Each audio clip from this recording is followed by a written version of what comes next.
ठीक है, तो हम लोग पढ़ रहे थे कोऑर्डिनेशन कंपाउंड, तो आप डाल दो कोऑर्डिनेशन कंपाउंड। और कोऑर्डिनेशन कंपाउंड में भी हम लोग क्या कर रहे थे, isomerism.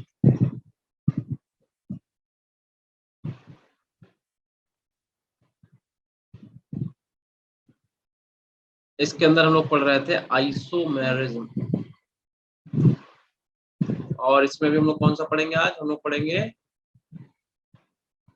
Linkage and optical isomerism. मतलब लिंकेज के आगे के एक दो है, फिर उसके बाद लिंकेज के बाद पोजीशन है, कोऑर्डिनेशन पोजीशन, ये सब है, फिर ऑप्टिकल। ठीक है, ऑप्टिकल आइसोमेरिज्म, ये आज का अपना टॉपिक रहेगा। चलें आगे बेटा। और भाई मैसेज मत किया करो, मुझे बहुत इरिटेटिंग लगता है कि हम कंटिन्यू बोलते हैं, एक घंटे कोई बोलता नहीं है। जो भी बोलना है माइक खोल के बोला करो, मैसेज हमें नहीं अच्छा लगता। ठीक है।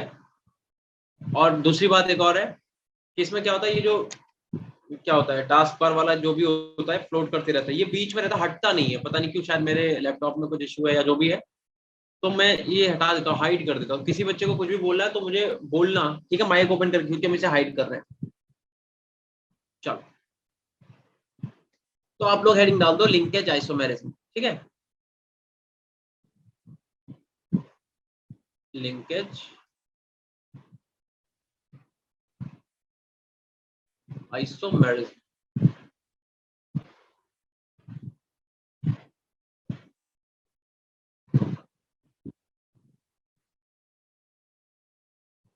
ठीक है, लिंकेज आइसोमेरिज्म। अब मेरी बात सुनो, तुम्हें भी पता है मुझे भी पता है, isomers are those which have same molecular formula, same structure. Structure तो डिफरेंट भी हो सकती है, मतलब मॉलिक्यूलर फार्मूला जिनका सेम हो, जिसमें सेम फंक्शनल ग्रुप लगे हो, पर उनकी प्रॉपर्टीज अलग होनी चाहिए, उनकी कुछ ना कुछ स्पेस में ओरिएंटेशन, उनके मॉलिक्यूल्स का अलग अलग होना चाहिए। ठीक है, उन्हें हम लोग क्या बोलते हैं, आइसोमर्स बोलते हैं। तो अब लिंकेज आइसोमर्स क्या होंगे, मान लो दो आपके पास कॉम्प्लेक्सेस हैं, दोनों में सब कुछ सेम है, same molecular formula, coordination sphere same है, आयनिक स्पेयर सेम है, सब कुछ सेम है, बट हम लोग एक एम्बिडेंटेड लिगेंड को यूज करते हैं। मुझे जल्दी से बताओ माइक खोल के, एम्बिडेंटेड लिगेंड क्या होते हैं बेटा, जल्दी से बोलो। एम्बिडेंटेड लिगेंड क्या होते हैं, माइक को ओपन करो, थोड़ा सा कष्ट करो, बताओ जल्दी से, जिसे आता हो बोल सकता है। Ligands which can bond with more than one weight to central metal are called the ambident ligands. गलत हो गया ऋतु का। देखो, वो तो बाइडेंटेड या ट्राइडेंटेड या पॉलीडेंटेड होते हैं। एम्बिडेंटेड वो होते हैं जिनके पास डोनर एटम तो दो होते हैं। जैसे अगर मैं लिखूं NO2 को, तो भाई NO2 में देखा जाए तो नाइट्रोजन भी एक डोनर एटम है और ऑक्सीजन भी एक डोनर एटम है, तो NO2 भी लिख सकते हैं, ONO भी लिख सकते हैं। ठीक है, तो मैं बोल रहा हूं कि एक ऐसा आपका लिगेंड जिसके पास डोनर एटम तो दो है, बट एट अ टाइम वो क्या कर सकता है, एक ही डोनर एटम को यूज कर सकता है, उसे बोलते हैं एम्बिडेंटेड लिगेंड। जैसे आपका साइनाइड, तो CN, तो CN हो सकता है या तो NC हो सकता है, बट ऐसा नहीं हो सकता कि नाइट्रोजन और कार्बन दोनों एक साथ बॉन्ड मेटल को डोनेट कर दे, ऐसा कभी भी नहीं होगा। ठीक है, तो एम्बिडेंटेड लिगेंड्स आर दोज जिनके पास दो डोनर एटम होते हैं, बट एट अ टाइम वो किसी एक ही डोनर एटम का यूज कर सकते हैं। बोलो यहाँ तक समझ में आया, हाँ ना बोलो जल्दी से। Yes sir. ठीक है, Yes, sir. हाँ, उन्हें बोलेंगे लिंकेज आइसोमर्स। ठीक है, जैसे कि मैंने क्या बोला, हमने लिखा भाई CO का मतलब कोबाल्ट। ठीक है, मेटल कौन सा ले रहे हैं हम लोग, कोबाल्ट। और लिख रहा हूं मैं कि NH3, और कितने NH3, 5 NH3, और इससे एक आपका NO2 लगा हुआ है, एक आपका SO4 लगा हुआ है। हम कह रहे हैं इसमें, और एक और हम लिख दे रहे हैं, हम कह रहे हैं CO, फिर लिख रहा हूं मैं NH3 का होल 5, और अब लिख रहा हूं मैं ONO, और इधर क्या है SO4। तो भाई बहुत ध्यान से देखो बेटा, यार इसमें भी एक कोबाल्ट है, 5 अमोनिया, इसमें भी एक कोबाल्ट है, 5 अमोनिया, एक NO2 इसमें भी, एक NO2 इसमें भी, एक SO4 इसमें भी, एक SO4 इसमें भी है, और पूरा सब कुछ सेम है। कोऑर्डिनेशन स्फीयर के अंदर 5 अमोनिया लिगेंड है, एक NO2 लिगेंड है, इसमें भी 5 अमोनिया, एक NO2 लिगेंड, और बाहर क्या है, आयनिक स्फीयर में एक SO4, एक SO4। But the fact is कि यहाँ पे जो बॉन्डिंग है वो नाइट्रोजन कर रहा है, यहाँ पे जो बॉन्डिंग है वो कौन कर रहा है, ऑक्सीजन। तो इन दोनों को हम एक दूसरे का क्या बोलेंगे, एक दूसरे के क्या है, लिंकेज आइसोमर्स है। क्या तुम लोगों को इतना क्लियर है? Yes sir. ठीक है, तो इसी बात पे बेटा मुझे बताओ इसका नाम क्या होगा, जल्दी से बताओ, क्या लिखूं मैं, क्या लिखे बेटा बताना, पेंटामाइन, Pentamide. आगे NO2 के क्या लिखते हैं, नाइट्राइटो, नाइट्राइट्रो, और क्योंकि नाइट्रोजन बॉन्डिंग कर रहा है तो नाइट्राइटो N लिखेंगे। ठीक है, फिर उसके बाद क्या लिखेंगे, कोबाल्ट, मतलब मेटल जो होता है, फिर लिखेंगे कोबाल्ट, और कोबाल्ट का वो C छोटा ही रखो। ठीक है, कोबाल्ट। फिर इसकी ऑक्सीडेशन स्टेट कितनी है, जल्दी से बता दो, अब बताओ भैया कितनी है? कूट जाओगे, हम बता रहे हैं अभी, तुम लोग वहीं यहाँ कूटेंगे अभी हम। +6 कितनी बेटा? सर +6 अरे क्या हो गया तुम लोगों को, बहुत दिन से +2 क्लास नहीं हुई क्या? इधर देखो, कोबाल्ट का एक्स मान लो, NH3 एक न्यूट्रल लिगेंड है, तो 0 × 5 कितना होगा बेटा? 0 ही रहेगा। प्लस NO2 पे चार्ज होता है -1, और प्लस SO4 पे चार्ज होता है -2। इक्वल में कोई चार्ज नहीं कंपाउंड पे, तो 0। तो भैया x - 3 = 0 और x = +3। हाँ ना बोलो। Yes, sir. ये इसका मतलब ऑक्सीडेशन स्टेट कितनी है? 3 है बेटा, 3 ऑक्सीडेशन स्टेट है। ठीक है, तो मैं यहाँ पे लिख दूंगा क्लियरली 1 2 3 4। ठीक है, यानी कि पेंटामाइन नाइट्राइटो एन कोबाल्ट थर्ड, और उसके बाद क्या करेंगे? लीगेंड को लिख दो, मतलब सॉरी, ये जो कोऑर्डिनेशन तुम्हारा, कोऑर्डिनेशन के बाहर जो एनायन से लिख दो, यानी कि सल्फेट। ठीक है, ऐसे ही इस वाले का नाम आप लोग बताओ जल्दी से, अब तो बोलो।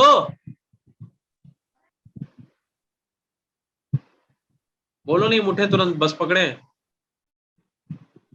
Pentamine पेंटामाइन nitrite nitrito cobalt 3 sulfate.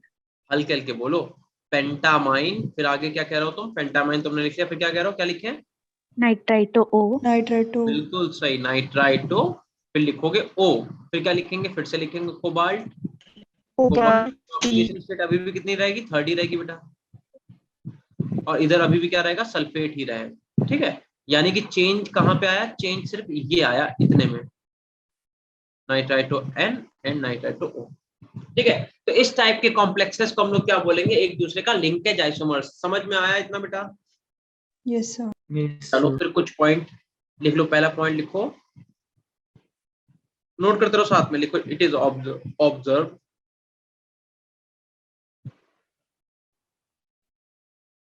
when complex,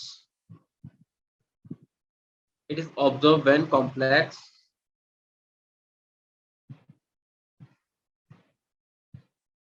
have at least one ambidentate ligand.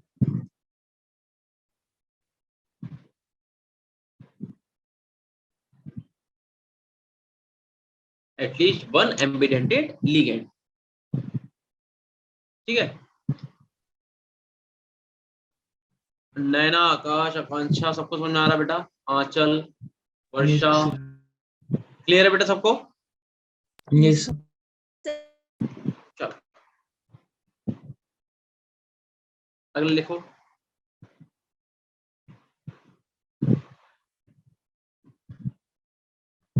such isomers have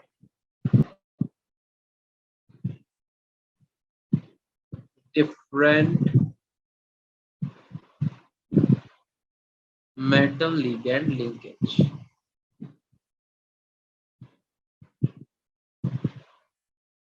and they are differentiated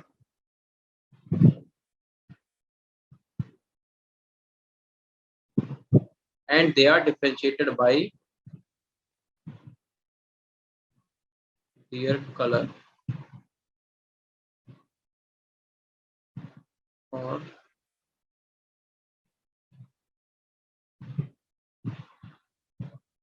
lambda absorbed और DD ट्रांजिशन। ठीक, DD ट्रांजिशन याद आया क्या होता है बेटा? बता दो, DD ट्रांजिशन क्या होता है, जल्दी बताओ। बहुत सुस्त लग रहा तुम लोग, क्या हो गया? कौन सी क्लास लेके आ रहा हो? इससे पहले कौन सी क्लास थी? बायो। तो तुम लोग बायो में क्या बोर हो गए क्या? No sir. तो फिर इतना एकदम से हल्के कैसे पड़ गए भाई? DD ट्रांजिशन क्या होता है, जल्दी बताओ। अरे देखो, हमने क्या बताया था कि एक हमारे साइंटिस्ट थे जिनका नाम था नील्स बोर। उन्होंने क्या करा था?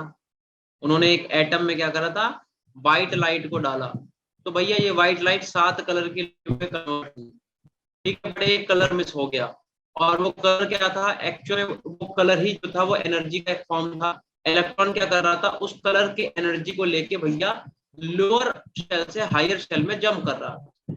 हायर शेल उससे क्या बोली, हायर शेल उससे बोली कि भैया तुम 10⁻⁻⁴ सेकंड तक मेरे ऊपर बैठ सकते हो, इतनी देर में रिएक्ट करना है तो कर जाओ वरना निकल लो। ठीक है, इलेक्ट्रॉन क्या करेगा, एनर्जी लेके गया था, अगर रिएक्ट कर गया तो बहुत अच्छी बात है, नहीं तो वापस से आएगा, आएगा कि नहीं।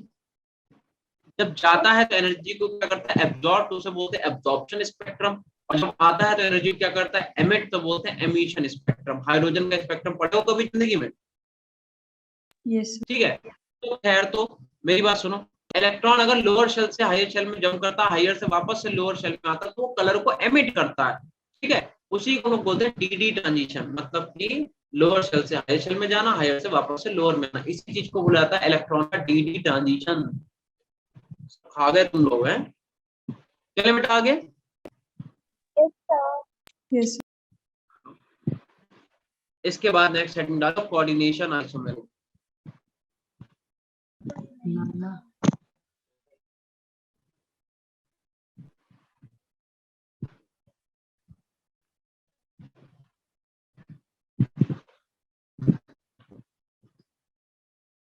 हेडिंग डालो कोऑर्डिनेशन आइसोमेरिज्म। कोऑर्डिनेशन आइसोमेरिज्म का मतलब क्या हुआ, मान लो दो डिफरेंट डिफरेंट टाइप के कोऑर्डिनेशन स्क्वायर है इनफैक्ट, जैसे एक आपका CO NH3 का होल 6 एक कोऑर्डिनेशन स्क्वायर, दूसरा का कोऑर्डिनेशन स्क्वायर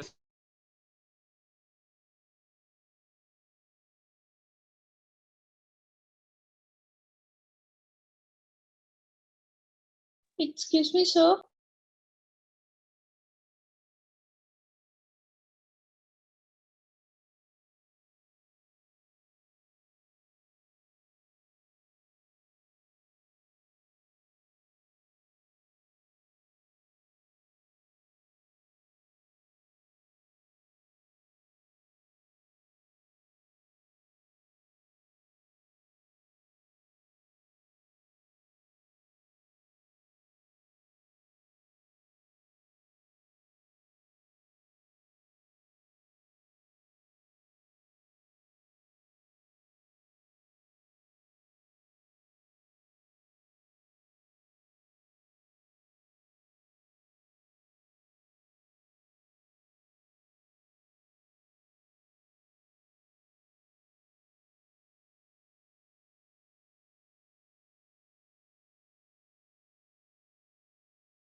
अश्मिता बेटा मुझे होश बनाना।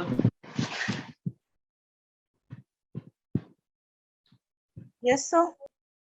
मुझे बेटा होश बना दो Ashmita, thank you.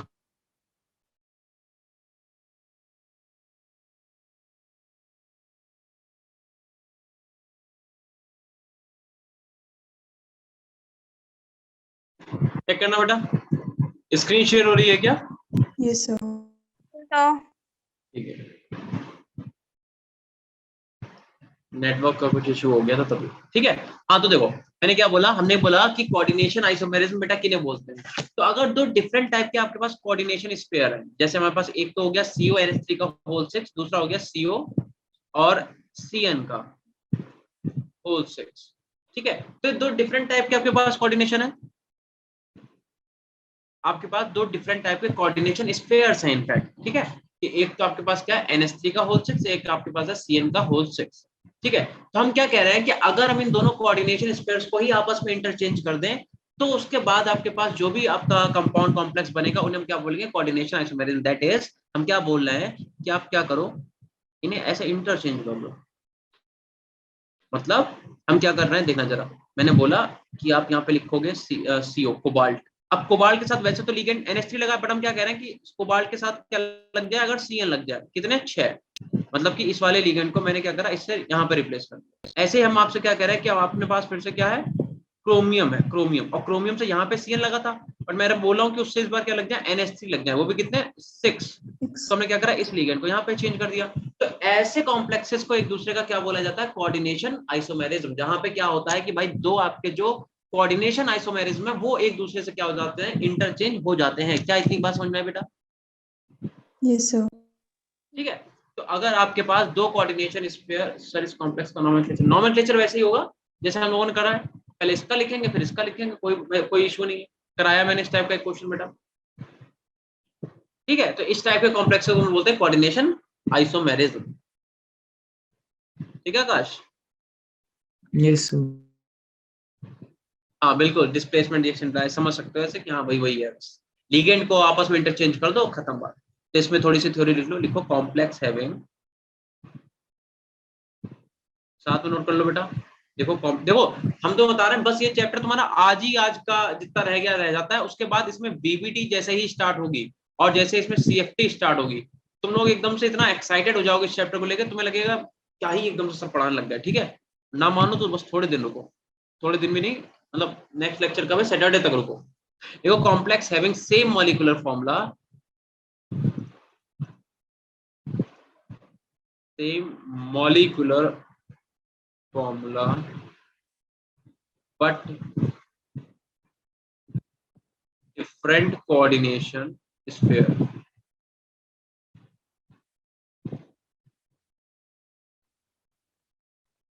but different coordination sphere are called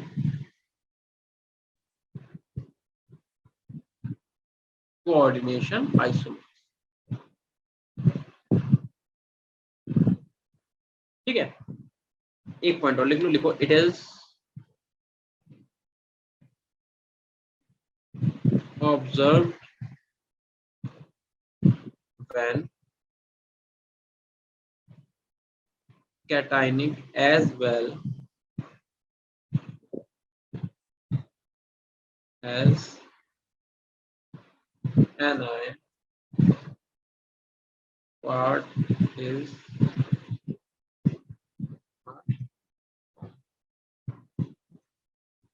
इतना नोट करो जल्दी।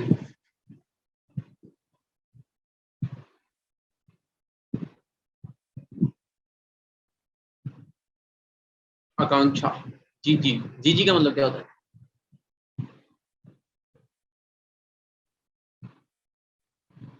क्यों आकांक्षा, ये क्या होता है? जी इसका मतलब क्या होता है? अरे बताओ भाई, जल्दी से नोट करो बेटा इतना, क्योंकि एक बार जी तो मेरे भी समझ में आता है, बट ये दो बार का तो मुझे भी समझ में नहीं आया। ठीक है, तो ध्यान रखना, हम लोग BBT अगर आज स्टार्ट करते तो बहुत ही अच्छी बात है, आज हो नहीं पाएगा क्योंकि अभी तुम्हें ऑप्टिकल आइसोमर्स भी पढ़ाना है।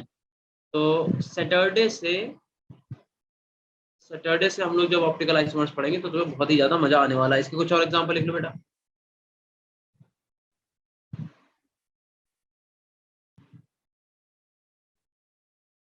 देखो FeNH3O6, दूसरा लिखो, दूसरा क्या है, FeNH2 का, ये ए हो गया। इसका बी वाला कैसे बनाएंगे देखना बेटा जरा, FeNH2 इसके साथ कर दो NH2, होल 6 और इसके साथ कर दो FeNH3 होल। मेटल सेम जरूर है बट उनके ऑक्सीडेशन स्टेट अलग अलग है। इट्स ओके बेटा आकांक्षा। ठीक है, एक और एग्जांपल लिख लो चाहो तो।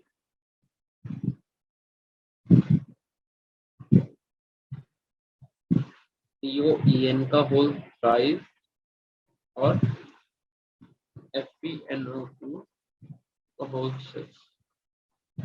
इसका V का लिखोगे CONO2 का होल 6 और Fe के साथ क्या जोड़ देंगे En का होल 5। इन्हें बोलते हैं कोऑर्डिनेशन आइसोमर। जल्दी से लिख लो बेटा। इसके बाद लास्ट बचता है अपने पास कोऑर्डिनेशन पोजीशन आइसोमेरिज्म, बस उसके बाद ऑप्टिकल आइसोमर्स। और जैसे ऑप्टिकल आइसोमर्स फिनिश करेंगे हम लोग, फिर आ जाएगा अपने पास वैलेंस बॉन्ड थ्योरी। वहां से तुम्हें चैप्टर में मजा आने लगेगा। Done, sir. ठीक है, पक्का हो गया बेटा? क्या सभी का हो गया बेटा? Yes, sir. Yes, sir. Yes, sir. Yes बोल लो, नो बोल लो, समझ में नहीं आ रहा। No, sir. Yes. अच्छा रह गया, कर लो बेटा फिर। भाई तुम लोगों के बोर्ड एग्जाम की भी तैयारी जो है टाइम से करते रहना, क्योंकि तुम्हारा जो जेई मेंस होगा शायद मे बी वो कब होगा, अप्रैल में होगा। 1 अप्रैल में होगा, एक होगा तुम्हारा मई में। ठीक है, नहीं तुम्हारा तो अरे नीट के भूल जाते हैं यार, तुम तो नीट के, तुम्हें क्या टेंशन, तुम्हारा तो मई में होगा एग्जाम, है ना। लेकिन ध्यान रखना मई के भी बहुत ज्यादा टाइम बचे नहीं है, क्योंकि बात यह है कि अभी भाई देखो अक्टूबर वाला पूरा मंथ जाएगा फेस्टिवल में। ठीक है, पूरा मंथ तो नहीं जाएगा, बट ये है कि अभी देखो दशहरा पड़ा था, ठीक है, एक दिन का, हालांकि उसमें कोई इतना ज्यादा नहीं है, बट ठीक है, दिवाली में तुम्हारे 4-5 दिन पूरे जाएंगे ही जाएंगे। तो इधर तुम जितनी प्रिपरेशन कर सकते हो कर लो। फिर तुम्हारे पास आता है नवंबर, फिर दिसंबर, फिर जनवरी और फेब में मान के नहीं चलता, क्योंकि मुझे जहां तक लग रहा है कि सीबीएसई का इस बार जो एग्जाम है फेब में ही होंगे, मिड ऑफ फेब में। तो शायद तुम लोगों के भी एग्जाम जो है फेब में हो या मार्च में होंगे, हम कह रहे हैं। तो मार्च, अप्रैल, अप्रैल और मई, बस देखो। तो हमें ऐसा लगता है ये 3 महीने तुम जितनी पढ़ाई कर सकते हो कर लो, क्योंकि फेब अगर तुम्हारे मार्च में भी एग्जाम हुए तो फेब और मार्च ये तुम्हारा पूरा जाएगा तुम्हारे बोर्ड एग्जाम में। हाँ तो ऋतिका तुम मना लेना, ठीक है, तुम्हारे लिए तो आई ना वो फेस्टिवल। नहीं वंशिका, सितंबर में नहीं होगा नीट का, वो तो कोरोना की वजह से हुआ था, अब नहीं होगा बेटा। ठीक है, तुम लोगों का मई में होगा। तो हम क्या बोल रहे थे, मेरी बात तो सुनो। हम देखो है ये फालतूगिरी है तुम लोगों के अंदर, हम कुछ इंपॉर्टेंट बात बता रहे हो, तुम लोग फालतू बातें कर रहे हो। हम कह रहे हैं तुम्हारे पास ये जो 3 मंथ्स है, नवंबर, दिसंबर, जनवरी, इनमें बेटा जितनी अच्छे से मेहनत कर पाओ कर लो, बिकॉज फरवरी और मार्च तुम्हारा बोर्ड एग्जाम में निकलेगा। ठीक है, और अप्रैल मई में तुम्हें जितना टाइम, मई में देखो कब होता है। ठीक है, तो थोड़ा ध्यान रखना। चले आगे बेटा, आप चले। Yes, sir. थोड़ा थोड़ा पढ़ो, देखो ये वाली बात है ना, कहते हैं बूंद बूंद से सागर बनता है ना। तो अभी से बेटा थोड़ा थोड़ा पढ़ाई करना स्टार्ट करो, क्योंकि एकदम से जब चीजें आएंगी ना फिर तुम समझ नहीं पाओगे कि भाई कहाँ से कौन सी टेस्ट सीरीज लें, कहाँ पे टेस्ट सीरीज, ये वाली अवंती वाली इनफ है कि नहीं है, कि उधर वाली करे, कि मतलब कंफ्यूजन क्रिएट करने वाले बहुत सारे लोग जाएंगे। छटपटाओगे कहाँ से, यूट्यूब से पढ़ ले, इधर से पढ़ ले, उधर से पढ़ ले, जबकि तुम्हारे पास सारा कंटेंट है। तो वही बोल रहा हूँ कि अभी से बेटा पढ़ते हुए चलो, नहीं तो एकदम से फिर बहुत सारा प्रेशर आ जाएगा माइंड पे। ठीक है, बाकी तुम्हारी मर्जी, मेरा काम है तुम्हें समझाना, तो हम समझाएंगे बस, बाकी तुम्हें जैसे करना है वैसे करो। कोऑर्डिनेशन पोजीशन आइसोमर्स,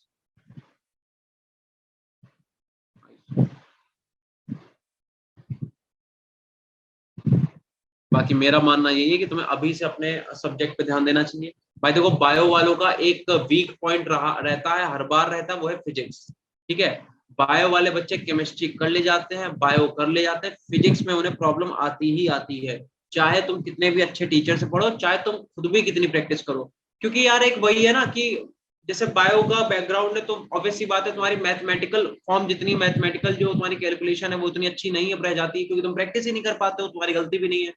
तो एक कहीं ना कहीं ये तुम्हारा ड्रॉबैक रहता है कि भैया फिजिक्स में कैसे करें। ठीक है, तो माइंड में ये रखना कि 45 क्वेश्चन जो इसके होंगे, 45 जो क्वेश्चन इसके होंगे, और इसके कितने होते हैं, 90 होते हैं ना बायो के बेटा। Yes, Yes, sir. sir. Yes, sir. तो भाई देखो ये 90 इनमें तो तुम्हें अपना 100% देना, क्यों, इसमें अगर तुमने गलती कर दी तो तुम्हारे पास बचाने के लिए कुछ रहेगा नहीं। ठीक है, इसमें 100% देने का मतलब ये है कि मान के चलो कि 80+ क्वेश्चन तो आपको ठीक करने ही करने एट एनी हाउ।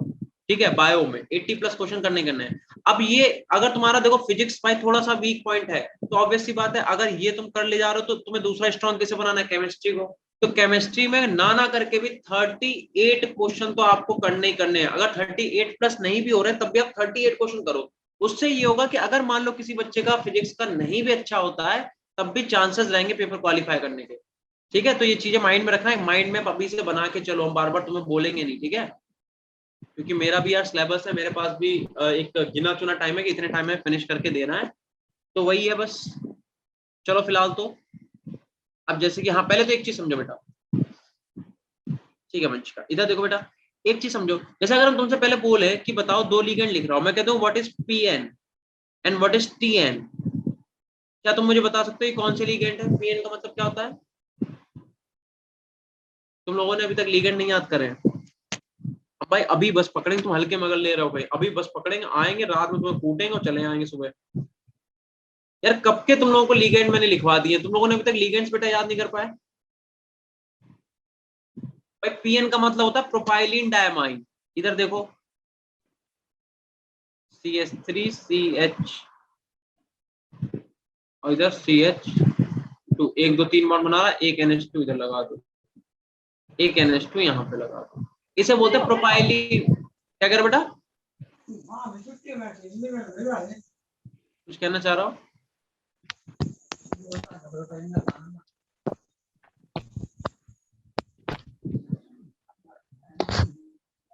हाथ देखो ना, मैसेज करा उससे हमें पहली बात तो बहुत ही खुशी हुई। ठीक है, बट हमें मतलब हमें अच्छा तब लगेगा जब तुम्हारा इस बार में ही क्वालिफाई हो। ठीक है, देखो बात तुम्हारी बिल्कुल सही बेटा, कि क्या कहते हैं बच्चे भाई ड्रॉप लेते हैं एक ईयर का, फिर बाहर जाके प्रिपरेशन करते हैं, देन उसके बाद उनका क्वालिफाई होता है। बट फिर आपको फायदा ही क्या अगर आपकी गवर्नमेंट आपको इतना सपोर्ट कर रही है कि आपको घर बैठे मतलब यहाँ के दिल्ली की फैकल्टी अगर आपको पढ़ा रही है, ऑब्वियस सी बात है यहाँ पे इतने इतना आप पे करोगे जाके, तब भी यही टीचर आपको पढ़ाएंगे। और क्या कहते हैं अभी भी आपको हम ही पढ़ा रहे हैं। मुझे लगता है कि तुम्हारा जब इसी बार क्वालिफाई होगा ना, जो मई में एग्जाम तुम्हारा होगा इसका नीट का, तो मुझे ज्यादा प्राउड फील होगा, तो मुझे ज्यादा अच्छा लगेगा। बाकी अगर आप आओगे तो ऑब्वियस सी बात है हम आपको मिलेंगे।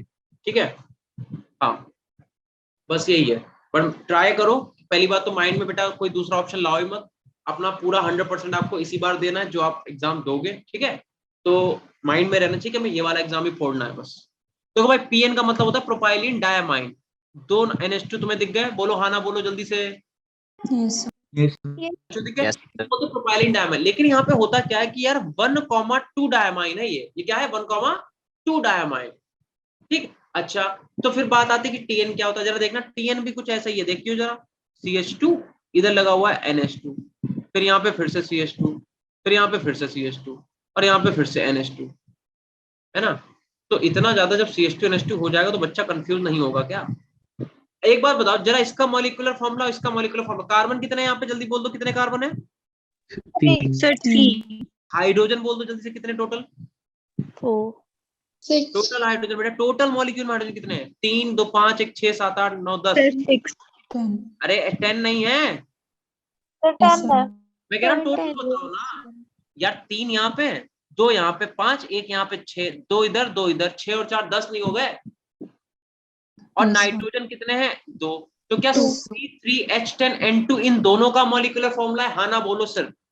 Yes, yes, sir. sir. Yes but the fact is क्या कह रहा हूँ, कुछ कह रहा हूँ? नो सर नहीं ना, तो फिर देखो, बट द फैक्ट इज कि ये प्रोपाइलिन डायमाइन है, और ये कैसा अमाइन है? ये भी प्रोपाइलिन डायमाइन है, देखो ना, ये भी प्रोपाइलिन डायमाइन, ये भी बट ये 1,2 डायमाइन है, और ये तुम्हारा 1,3 डायमाइन है, 3. बोलो हाँ या ना। Yes, sir. ये तो ये दोनों सेम होने के बाद भी डिफरेंट टाइप के लिगेंड हुए कि नहीं हुए? Yes, sir. Yes, sir. Yes ना, हुए कि नहीं हुए? Yes, sir. ठीक है, अच्छा मैंने हेडिंग गलत डाल दी, मैंने कोऑर्डिनेशन पोजीशन लिख दिया। चलो एक काम करो, यहाँ पे लिख लेते हैं, यहाँ पे लिख दो लीगेंड आइसोमर, वही हम कहें कुछ गड़बड़ हो रहा है। यहाँ पे लिख दो लीगेंड, अभी लिखना नहीं कुछ भी, बस रुक जाओ, पहले मुझे लिखना दो, अभी कुछ मत लिखना। हम तुम्हें लीगेंड आइसोमर्स बता देंगे, ठीक है। कोऑर्डिनेशन पोजीशन भी बताते हैं, अभी देखो लीगेंड आइसोमर्स। तो लीगेंड आइसोमर्स क्या होते हैं बेटा, जिनका मॉलिक्यूलर फॉर्मूला सेम है और जिनकी स्ट्रक्चर भी सेम है, बट द फैक्ट इज कि उसमें जो भी आपके लीगेंड यूज हो रहे होंगे उनमें से कोई ना कोई एक लीगेंड ऐसा होगा कि भाई एक में पीएन लगा हुआ है, एक में टीएन लगा हुआ है। अब पीएन जो है वो भी प्रोपाइलिन डायमाइन है, टीएन भी प्रोपाइलिन डायमाइन है, दोनों का मॉलिक्यूलर फॉर्मूला भी सेम है, बट उनकी जो लीगेंड है उनकी स्ट्रक्चर थोड़ी सी डिफरेंट होगी, जैसे कि अभी तुम्हें समझ में नहीं आ रहा होगा, अब हम तुम्हें समझाते हैं। देखो बेटा, जैसे हमने क्या लिखा, हमने लिखा CO, फिर मैंने लिखा NH3 का होल 5, NH3 का होल 5, और एक लिगेंड हम क्या लगा रहे हैं, हम लगा रहे हैं मेथॉक्सीमीथेन। मेथॉक्सीमीथेन पता नहीं कितने लोगों को पता है, जरा देखना, O Yes, sir. CH3 और CH3, इसे बोलते हैं मेथॉक्सीमीथेन। बोलते हैं कि नहीं बोलते, जल्दी बता दो। Yes, Yes. sir. Sir. तो मैंने एक में लगा दिया मेथॉक्सीमीथेन। अब देखना हम क्या कर रहे हैं, दूसरे वाले में एंड करके एक और हम लिख रहे हैं, हम लिख रहे हैं CO NH3, यहाँ भी हम 5 लगा देते हैं, NH3 कितने 5। अब एक बात बताओ, अगर मैं ऐसा करूं कि O और इधर लिख दूं मैं C2H5 और इधर लिख दूं मैं H, तो मुझे बताना क्या ये और ये लिगेंड अभी भी सेम ही है बेटा, मॉलिक्यूलर फॉर्मूला दोनों का सेम है कि नहीं, हाँ ना बोलो। Yes, sir. भाई Yes, देखो, sir. इसका Yes, sir. मॉलिक्यूलर फॉर्मूला और इसका मॉलिक्यूलर फॉर्मूला जरा देख लो भाई, यहाँ पे कार्बन 2 है कि नहीं है, बोलो। दोनों में कार्बन 2 है। Yes, sir. हाइड्रोजन दोनों में 6 है कि नहीं है। Yes, sir. Yes, sir. Oxygen दोनों में 1 है कि नहीं है, बोलो। Yes. Yes, sir. Yes, तो sir. भाई Yes. लिगेंड आइसोमर्स क्या होते हैं, लिगेंड आइसोमर आर दोस्त जिनमें एक ऐसा लिगेंड लगा होता है जिसका मॉलिक्यूलर फॉर्मूला तो सेम होता है बट उसकी स्ट्रक्चर डिफरेंट होती है। लिगेंड की, इन दोनों कंपाउंड की नहीं, सिर्फ एक ऐसा लिगेंड प्रेजेंट होगा जिसमें मॉलिक्यूलर फॉर्मूला जिसका सेम होगा बट उसकी स्ट्रक्चर डिफरेंट होगी, जैसे पीएन हो गया, टीएन हो गया, तो ये भी प्रोपाइलिन डायमाइन है, ये भी प्रोपाइलिन डायमाइन है, बट ये 1,2 डायमाइन है, ये 1,3। मान लो अगर यहाँ पे ऐसे इसी क्वेश्चन को देख लो, जैसे मान लो NH3 तुम्हारे लगे होते 5, ठीक है, और एक तुम्हारे में पीएन लगा होता और दूसरा कॉम्प्लेक्स होता CO, NH3 लगे होते तुम्हारे पास 5, NH3 5 और एक लगा होता TN। तो भाई इन दोनों में क्या डिफरेंस था भाई, ये भी प्रोपाइलिन डायमाइन है, ये भी प्रोपाइलिन, बस क्या है कि यहाँ पे 1,2 है और यहाँ पे 1,3 डायमाइन है। समझ गया बेटा, लिगेंड आइसोमर्स किन्हें बोलेंगे। Yes, Yes, sir. Yes, sir. sir. ठीक है, बहुत सिंपल सा था। ठीक है, अब आते हैं कोऑर्डिनेशन पोजीशन आइसोमर्स। तो ये वाला तुम्हारा रह गया, इस वाले में थोड़ा सा ये हाई लेवल का, मतलब तुम्हें पूछा नहीं जाएगा, नहीं पूछा था, बट ठीक है पढ़ लो, जब यहाँ तक पढ़ा तो इसे भी छोड़ेंगे नहीं हम लोग। भाई देखो, इसमें क्या होता है, ब्रिज लिगेंड होते हैं, जैसे हमने लिखा NH3, और NH3 कितने लगे हुए बेटा, 4 लगे हुए हैं, ठीक है, और यहाँ पे एक कोबाल्ट जुड़ा हुआ है, ठीक है, तो ये जो है NH2 तुम्हारा एक ब्रिज लिगेंड है, और ये तुम्हारा एक इधर NH2, इधर तुम्हारा एक Cr, इधर तुम्हारा एक Cr, और यहाँ पे H2O का होल 4, ठीक है, यहाँ पे क्या है H2O का होल 4, और उसके बाद यहाँ पे जो है Cl4 लगा हुआ है, ठीक। ऐसे यहाँ पे क्या है, यहाँ पे तुम्हारे पास H2O का होल 4 CO, और यहाँ पे क्या है NH2, इधर भी NH2, इधर क्या है, इधर तुम्हारे पास क्रोमियम है, बट क्रोमियम से क्या लगा हुआ है NH3 का होल 4 और बाहर Cl2 लगा हुआ है, ठीक है। तो तुम कहोगे कि सर इन दोनों में डिफरेंस क्या है, ठीक है, तो हम तुमसे कहेंगे Cl4 नहीं, सॉरी Cl4, हाँ Cl2, तो हम तुमसे कहेंगे क्या, तुम कहोगे कि सर ये और कोऑर्डिनेशन वाले दोनों सेम लग रहा है। तो भाई देखो, इन दोनों, इसमें क्या था कि पूरा का पूरा कोऑर्डिनेशन स्फीयर बदल रहा था। इसमें क्या था, CO इसके साथ यहाँ पे कोऑर्डिनेशन स्फीयर अलग है, देखो यहाँ पे CO NH3 का होल 6 है, यहाँ पे CO CN का होल 6 है, तो दो अलग अलग कोऑर्डिनेशन स्फीयर थे। यहाँ पे क्या हो रहा है कि कोऑर्डिनेशन स्फीयर नहीं बदला, कोऑर्डिनेशन स्फीयर तो अंदर ही है, कोऑर्डिनेशन स्फीयर के अंदर ही यहाँ पे क्या था, CO से लगा हुआ था NH3, यहाँ पे CO से लग गया H2O, यहाँ पे Cr से लगा हुआ था H2O, यहाँ पे Cr से लग गया NH3। मतलब कोऑर्डिनेशन स्फीयर के अंदर ही जो मेटल होंगे वो अपने लिगेंड को क्या कर देंगे, एक्सचेंज, तो उसे हम लोग क्या बोलेंगे एक दूसरे का, कोऑर्डिनेशन पोजीशन आइसोमर्स। बोलो हाँ ना, समझ में आया कि नहीं। Yes, sir. तो Yes, बस sir. यही है, ठीक है, तो ये आपके आइसोमर है। तो फिनिश, अगर इसे जल्दी से नोट कर लो, फिर आते हैं स्टीरियो पे, और स्टीरियो जैसे फिनिश होगा तो हम लोग आ जाएंगे BBT पे, यानी कि बैलेंस बॉन्ड थ्योरी। जल्दी से करो इतना।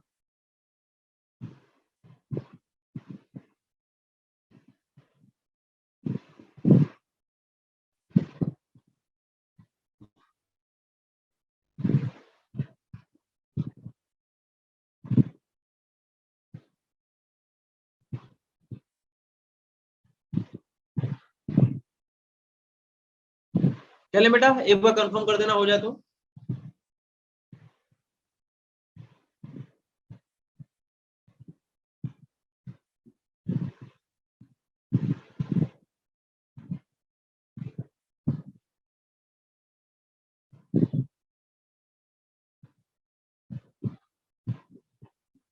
जब हमने बेटा अपना 12th पास किया था,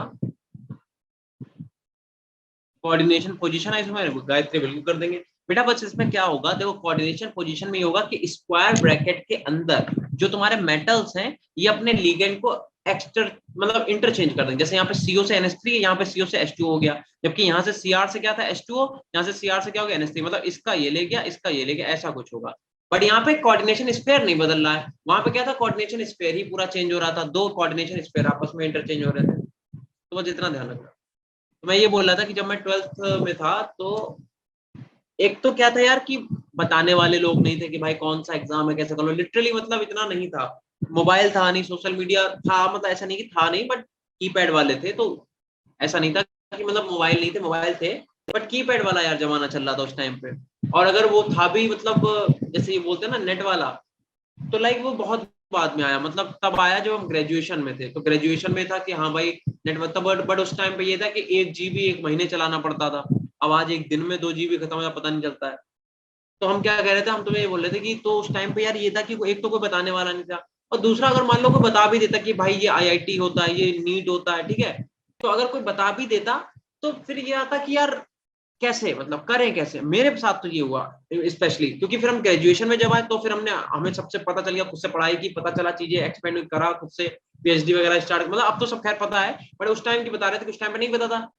तो हम लोगों के साथ ड्रॉबैक क्या रहा कि हमें यार बताने वाले लोग नहीं थे, ठीक है, अगर लोग बता देते तो पढ़ाने वाले लोग नहीं थे। क्यों?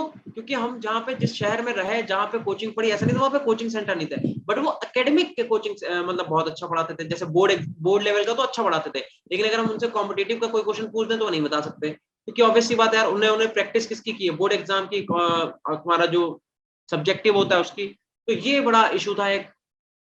तो तुम लोगों के साथ एक अच्छी बात ये है कि तुम्हारी गवर्नमेंट इतना ज्यादा मतलब एक तरीके से एक स्टेप उठा रही है कि भाई तुम लोगों को घर बैठ के पढ़ाई मिले, ठीक है, और वो भी टीचर तुम्हें मिलना है जो यहाँ पे सोच के देखो, तुम यहाँ आओगे हमारे कोचिंग सेंटर में, रुपए इतने पे करोगे, उसके बाद भी तुम्हें हम ही पढ़ाएंगे, वहां तुम्हें फ्री में पढ़ने को मिल रहा। तो ये सब चीजें हैं, तो मुझे लगता है तुम्हें माइंड में अपने रखना भी नहीं चाहिए कि भाई हम इस बार ऐसा करके ड्रॉप लेंगे, बिल्कुल मत रखो, पूरा का पूरा 100% अपना इसी वाले एग्जाम में दो, सो दैट तुम्हारा ये वाला जो है वो क्वालिफाई हो, ठीक है। चलो अब चलते हैं हम लोगों के स्टीरियो आइसोमेरिज्म में, ये फिनिश हो गया। अब आप नेक्स्ट हेडिंग डालो स्टीरियो आइसोमेरिज्म, ठीक है।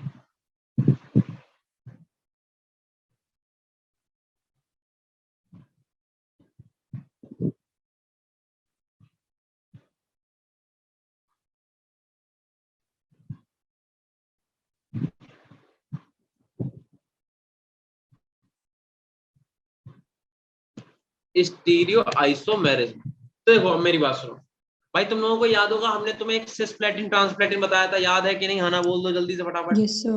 Yes, sir. तो हमने आपको एक मॉलिक्यूल बताया था, हमने कहा था जैसे PT NH3 का whole twice Cl whole twice, हमने कहा एक मॉलिक्यूल होता है, ठीक है, कॉम्प्लेक्स है, कोऑर्डिनेशन कॉम्प्लेक्स ही है, बट हम इसे दो तरीके से ऐसे ड्रॉ कर सकते हैं।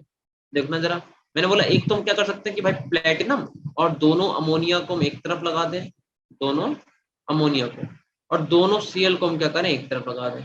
एक तो मैंने बोला यार ये अपने पास तरीका है। दूसरा हमने कहा क्या कर सकते हैं कि भाई एक अमोनिया को इधर लगा दे, एक अमोनिया को मैं लगा देता हूँ इधर, एक Cl को मैं लगा देता हूँ इधर, एक Cl को मैं लगाता हूँ इधर। हमने कहा एक तो ये कर सकते हैं। तो अगर ऐसा होता है कि same group same side, same group same side, ऐसे कंपाउंड क्या बोलते हैं? सिस बोलते हैं।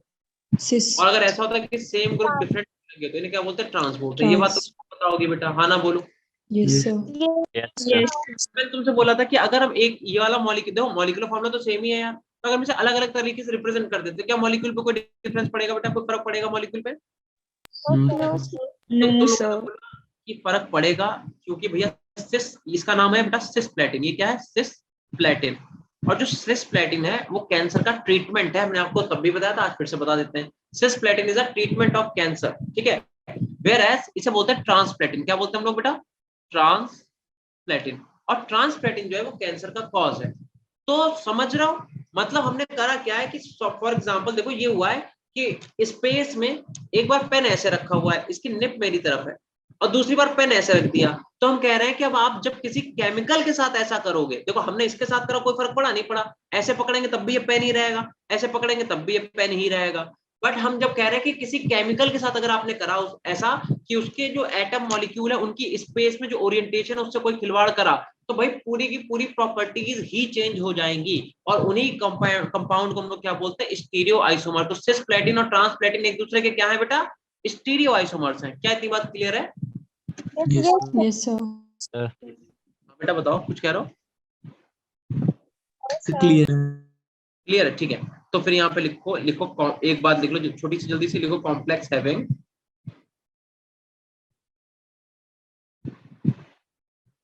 Same molecular formula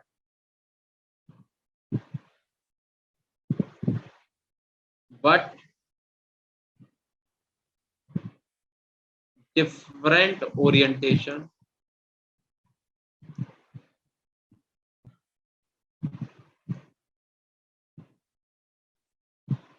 of ligands, complex having same molecular formula but different orientation of ligands in space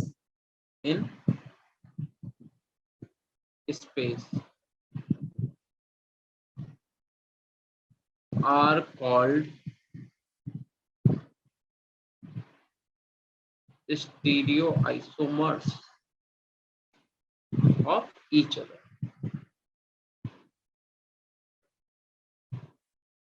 ठीक है, अच्छा अब एक चीज समझो, तो हम लोग एक एक करके पढ़ते हैं। भाई देखो, सबसे पहली बात है, अगर आपका कोऑर्डिनेशन नंबर 4 है, अगर आपका कोऑर्डिनेशन नंबर 4 है तो दो टाइप की स्ट्रक्चर्स पॉसिबल, ठीक है, समझाते हैं। देखो, एक तो आपकी टेट्राहेड्रल स्ट्रक्चर पॉसिबल है,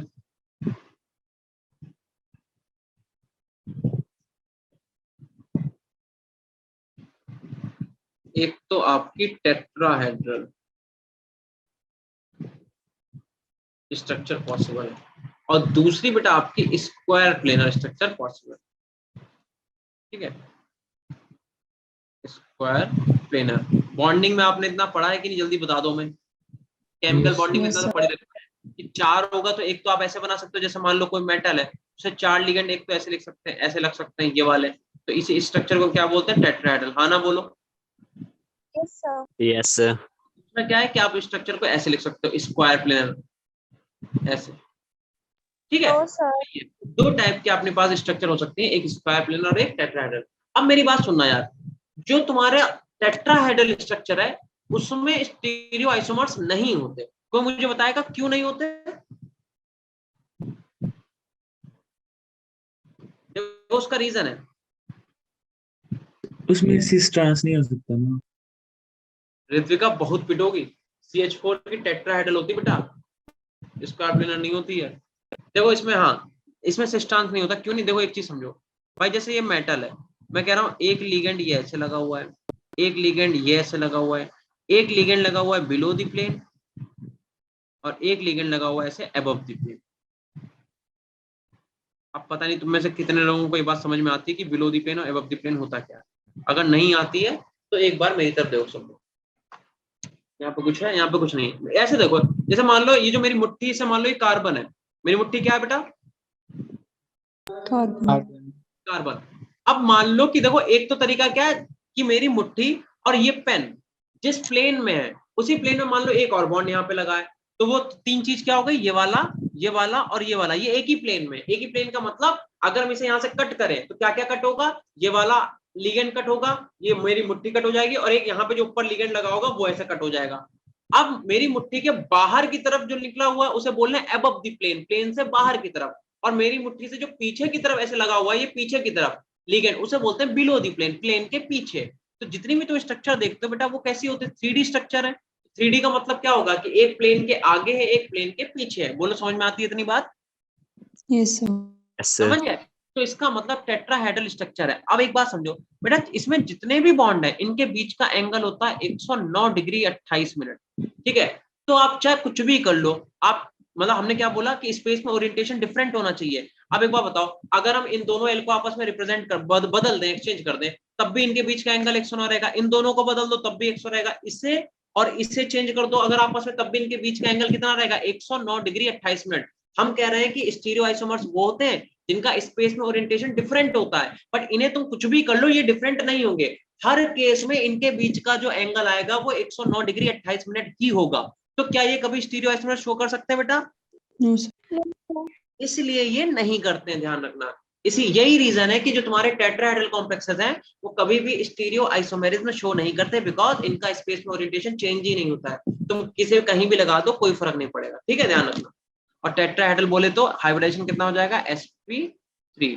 अच्छा हाँ, सिर्फ sp3 नहीं हो सकता है, sd3 भी होगा। अभी हम तो समझाएंगे कब, कैसे, क्यों। स्क्वायर प्लेनर में या तो dsp2 या तो sp2d, ठीक है।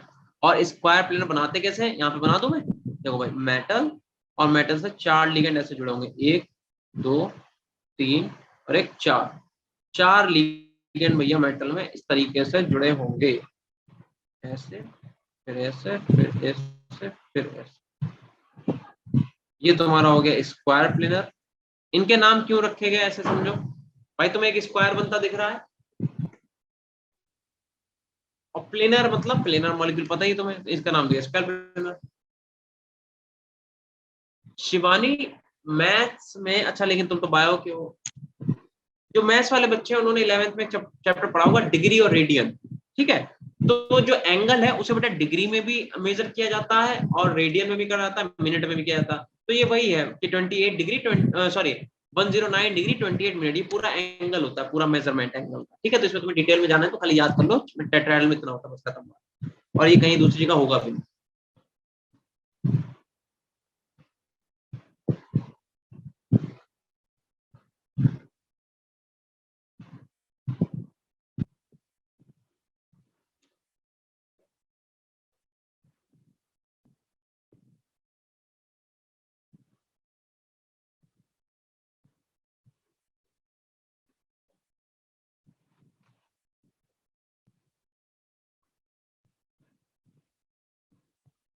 बेटा चले आगे।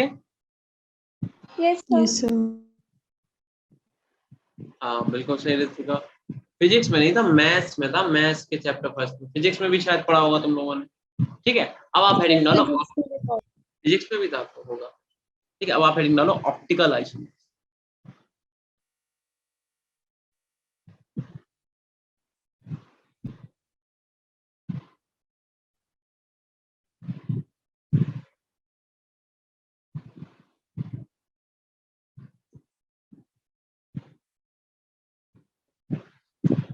ऑप्टिकल आइसोमर्स पढ़ लो, देन फिर हम लोग सैटरडे को पढ़ेंगे बीबीटी।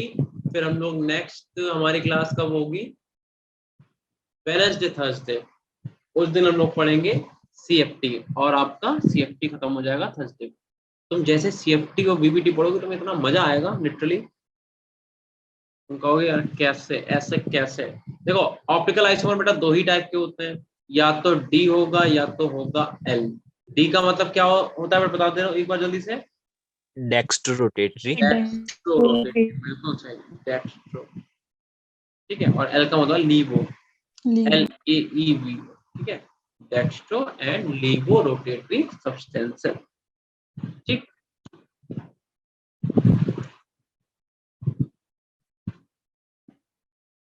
हाँ ज्योमेट्रिकल बेटा कराएंगे, सारा कराएंगे, कुछ नहीं छोड़ेगा तेरा भाई। देखो इधर इसमें लिखो compound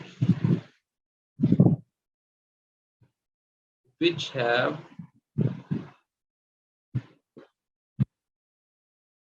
same molecular formula, same structural formula, but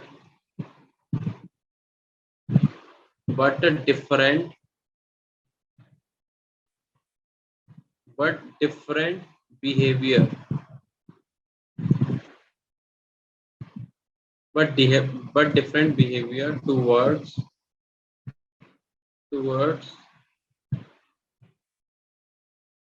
plane polarised light, इसे तुम शॉर्ट फॉर्म में क्या बोलते हो, पीपीएल। पीपीएल का मतलब plane polarised light, are called optical isomer.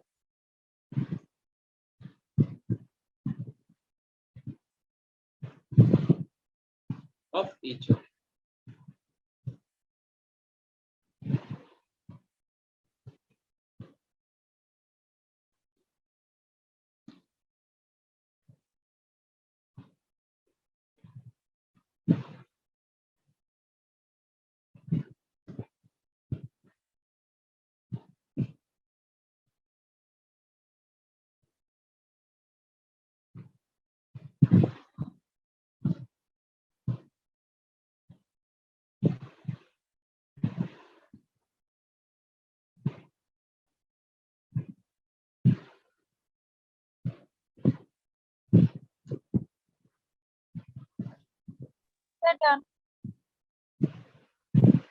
Done, sir. SF का मतलब होता है बेटा structural formula, compounds which have same molecular formula, same structural formula but different behaviour towards plane polarised light. मतलब कौन से, अगर देखो राइट में रोटेट करेंगे तो डेक्स्ट्रो, लेफ्ट में करेंगे तो लीवो, पता ही है तुम लोगों को, उन्हीं को हम लोग ऑप्टिकल आइसोमर्स कहते हैं एक दूसरे का। अब हेडिंग डालो कोऑर्डिनेशन नंबर 4 टेट्राहेड्रल। अगर कोऑर्डिनेशन नंबर 4 है और मॉलिक्यूल आपका टेट्राहेड्रल है, उस केस में देखो क्या लिखा है, करेक्ट। अगर कोऑर्डिनेशन नंबर 4 है और मॉलिक्यूल आपका टेट्राहेड्रल है, यानी कि टेट्राहेड्रल कॉम्प्लेक्स है अगर, ठीक है, तो optical isomerism is possible,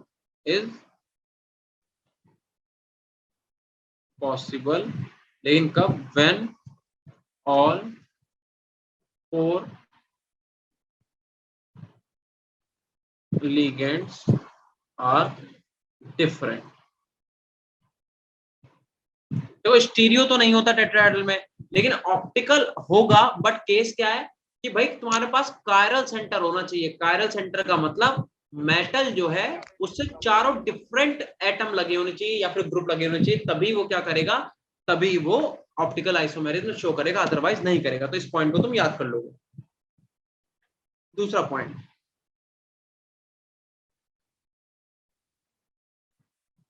tetrahedral complex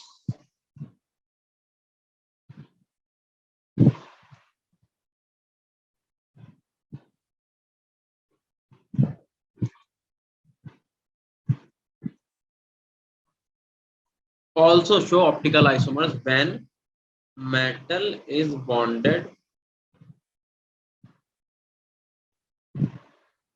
with two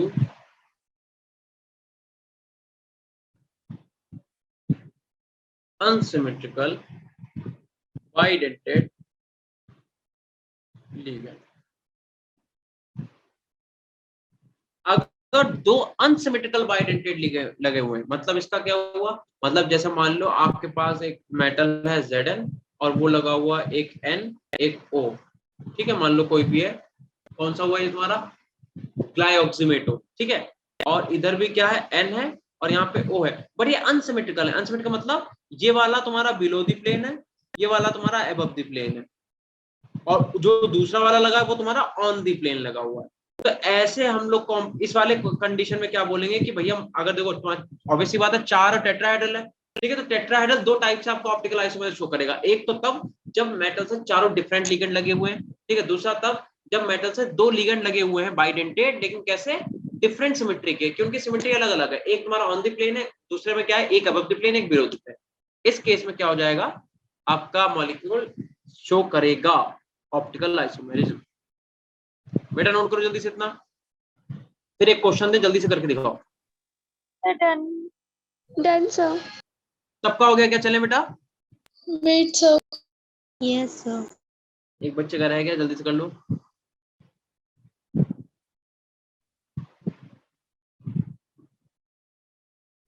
Done, sir. ठीक है, अगर इतना हो गया है, ठीक है ठीक है ठीक है आकाश, देखो आकाश ये कह रहा है कि अगर आपका मॉलिक्यूल टेट्राहेड्रल, कोऑर्डिनेशन नंबर 4 अगर है तो दो टाइप के आइसोमेरिज्म हो सकता है। आइसोमेरिज्म बोल रहे हैं कि हाँ, और क्या, दो टाइप के आपके स्ट्रक्चर हो सकती है। एक तो टेट्राहेड्रल और एक आपकी स्क्वायर प्लेनर। तो कह रहा है लास्ट में अगर कोऑर्डिनेशन नंबर 4 है, मॉलिक्यूल आपका टेट्राहेड्रल है, तो ऑप्टिकल आइसोमेरिज्म तभी पॉसिबल होगा जब मेटल से चारों डिफरेंट लिगेंड, यहाँ पे Cl लगा है, मान लो यहाँ पे Br लगा, यहाँ पे आयोडीन लगा, यहाँ पे फ्लोरीन लगा, जब अगर मेटल से चारों डिफरेंट लिगेंड लगे हुए हैं तब या तो ये ऑप्टिकल आइसोमेरिज्म शो करेगा। दूसरा केस क्या कह रहा है, दूसरा केस कह रहा है कि या तो तब करेगा जब मेटल से दो बाइडेंटेट लिगेंड लगे हैं, बाइडेंटेट मतलब जो दो डोनर एटम होते हैं जिसमें, और उनमें भी दोनों अनसिमेट्रिकल है। अनसिमेट्रिकल मतलब एक क्या प्लेन के ऊपर है, एक प्लेन के नीचे, एक प्लेन के बाहर। इस टाइप का अगर कंडीशन होगी तभी सिर्फ मॉलिक्यूल आपका क्या करेगा, ऑप्टिकल आइसोमेरिज्म शो करेगा। कौन सा, टेट्राहेड्रल वाला। जरा एक क्वेश्चन करके दिखाओ जल्दी से। कह रहा है total possible GI geometrical isomerism and optical isomers for, हालांकि हमने तुम्हें GI निकालना बताया नहीं, बट ये बहुत आसान है, करके देखो एक बार।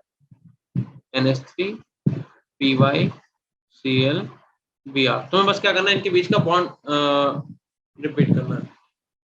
ठीक है ऋत्विका, आप बताते हैं, एक बार इसे कर लो। ऑप्शन दे दूं मैं, ऑप्शन भी तुम्हें दिए हुए हैं इसमें। कह रहा एक कह रहा 2,4 बी कह रहा है कि 0,2, सी कह रहा है कि 2,0, 3,6, डी कह रहा है 3,0, कह रहा है कि 3,4। ये तुम्हें चार ऑप्शन यहाँ दिए हुए हैं। जल्दी से मुझे बताओ कि total number of possible GI and optical isomerism. ठीक है, कर पाओगे तो अच्छी बात है, नहीं तो मैं इधर दो कैसे करेंगे। तुम्हें क्या करना है, एंगल बदलना है।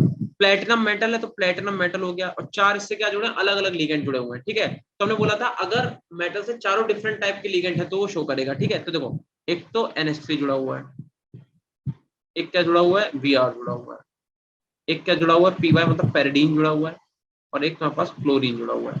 तो आपने क्या करा, एक तो इसे इस तरीके से बना लिया। क्या दूसरी पॉसिबिलिटी है, जरा देखना। अभी NH3 के सामने क्या है, Br है। अगर हम NH3 के सामने मान लो Cl रख दें तो एक नया टाइप का बनेगा मॉलिक्यूल, स्ट्रक्चर डिफरेंट होगी, मॉलिक्यूलर फॉर्मूला सेम होगा। देखो जरा, क्या ये डिफरेंट है दोनों आपस में। ठीक है, अच्छा अब NH3 के सामने देखो, एक बार NH3 के सामने Br रख दिया, एक बार NH3 के सामने Cl रख दिया। अगर अब हम लोग क्या करें कि NH3 के सामने मान लो PY रख देते हैं, पैरिडीन, तो एक अलग स्ट्रक्चर बनेगी, यहाँ पे Cl और यहाँ पे Br। मुझे बताओ क्या इन तीन के अलावा कोई तुम डिफरेंट तरीके से इस मॉलिक्यूल को ड्रॉ कर सकते हो? नो सर, नहीं कर सकते हैं। ठीक है, हम बस इतने ही देखो, क्योंकि देखो एक बार इनका देखो NH3 का और Br का बॉन्ड एंगल कितना था, 180। एक बार NH3 और Cl का बॉन्ड एंगल कितना हो गया, 180। एक बार NH3 का और PY का बॉन्ड एंगल 180 हो गया, और NH3 Br का एक बार बदल गया, एक बार NH3 Cl का बदल गया, एक बार NH3 PY का बॉन्ड एंगल 90-90 हो गया। ये देखो 90 डिग्री तो ये वाला। तो इसका मतलब ये हमने तीन ऐसे मॉलिक्यूल बना लिए जिसमें क्या हुआ है, हमने जिन्हें डिफरेंट तरीके से बना पाया। चौथा कोई भी ऐसा डिफरेंट तरीका नहीं है, तुम्हें अगर पता हो तो बना के दिखा दो, बाकी मेरे हिसाब से तो नहीं है। ठीक है, ये तीन वो डिफरेंट तरीके हैं जिससे मॉलिक्यूल को ड्रॉ कर सकते हैं। तो हम बोलेंगे कि भाई इसमें ज्योमेट्रिकल आइसोमेरिज्म तो तीन बना दिए। ठीक है, और ऑप्टिकल इसका एक भी नहीं होगा, तो इसका आंसर हो जाएगा 3 वाला, यानी कि 3,0। हर्षिका बिल्कुल सही, ई वाला, E is the right answer. ठीक है, ऑप्टिकल इसका एक भी नहीं होगा। ऑप्टिकल का मतलब क्या होता है, जिसकी आपको non super imposable mirror image मिले। ठीक, ध्यान रखना, इसका बस यही होगा। हाँ ऋतिका, आप क्या कह रहे थे, ये वाला पॉइंट एक बार देख लो जरा इसे फिर से। दीक्षा सही है, कह रहा है कि देखो जो टेट्राहेड्रल कॉम्प्लेक्सेस है बेटा, तो वो दो टाइप से कह रहा है कि वो दो टाइप से ऑप्टिकल आइसोमेरिज्म शो करेंगे। एक पहला वाला तो मैंने बता दिया, दूसरा क्या कह रहा है कि या तो मेटल जो है वो दो डिफरेंट टाइप के बाइडेंटेड लिगेंड से जुड़ा हो, या फिर अगर सेम टाइप के बाइडेंटेड लिगेंड से जुड़ा है उनकी सिमेट्री अलग हो। सिमेट्री का मतलब समझते हो, देखो इधर जैसे कि ऐसे समझो, बड़ा बेकार से एग्जांपल, मान लो अपने मुंह को मैं ऐसे काटे यहाँ से, ऐसे करके ऐसे करके ऐसे, तो इधर वाला पार्ट और इधर वाला पार्ट सिमेट्रिकल है ना, एक जैसा है। बट मान लो इधर का अलग हो, इधर का अलग हो, तो अजीब सी शक्ल नहीं लगेगी। तो Zn में क्या हो रहा है कि एक N और एक O, ये तो एक ही प्लेन पे है। प्लेन का मतलब मेरे हाथ को देखो, जैसे मान लो यहीं पे Z है, यहीं पे N है, यहीं पे O है। एक तो ये बात हो गई, और दूसरे वाले में क्या है, ये वाला क्या है, बिलो द प्लेन, मतलब एक N क्या है, पीछे की तरफ लगा हुआ है बिलो द प्लेन, एक O क्या है, आगे की तरफ लगा है अबव द प्लेन। तो ये वाला जो NO लगा हुआ है ये बाहर की तरफ लगा हुआ है, जबकि वो प्लेन पे लगा हुआ है। तो ये दोनों कैसे हो गए, एक दूसरे के अनसिमेट्रिकल हो गए। तो अगर ऐसा कुछ होता है कि जो तुम लिगेंड लगा रहे हो वो अनसिमेट्रिकल है, तब भी भाई ये तुम्हारा ऑप्टिकल आइसोमेरिज्म शो करेगा। बस इतनी सी बात थी। बोलो हाँ ना, समझ में आया कि नहीं? Yes, sir. ठीक है, तो बस तुम यहाँ तक का नोट करके रखो ये वाला। ठीक है, इसके बाद हम लोग क्या करेंगे, इसका थोड़ा सा अभी ज्योमेट्रिकल आइसोमेरिज्म बचा हुआ उसे समझाएंगे और कुछ क्वेश्चंस करेंगे।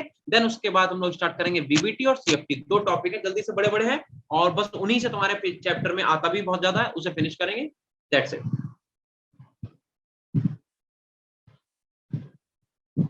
अरे लेकिन आकाश ये स्क्वायर प्लेनर कॉम्प्लेक्स है ना बेटा, ये तुम्हारा टेट्राहेड्रल थोड़ा ना। ये बात जो मैंने लिखवाई वो तो टेट्राहेड्रल के लिए लिखवाई है बेटा।